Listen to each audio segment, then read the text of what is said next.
welcome to cocktail night. We're still on our Italian theme, but tonight we're going to lighten things up a bit with some spritzes.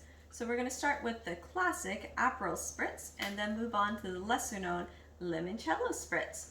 So traditionally these beverages are made with some Prosecco, but because I'm only making 2 drinks tonight, I'm actually going to use this small can of sparkling wine that's good for 2 servings. So we'll start with the Aperol Spritz, and we'll start by filling our glass with ice. And then we're going to add 1 ounce of Aperol.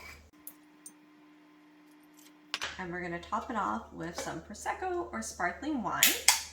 Some people also like to add soda to their Spritz, but I prefer it just with the Prosecco or sparkling wine. And then you would garnish that with an orange wheel. All right, let's move on to our second Spritz. So we're going to make the Limoncello Spritz, and again we're going to fill our glass with ice. And then we're going to add 1 ounce of limoncello.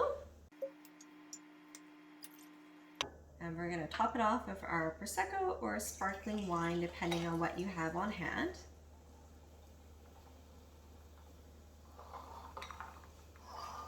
And you're going to garnish that with a lemon wheel.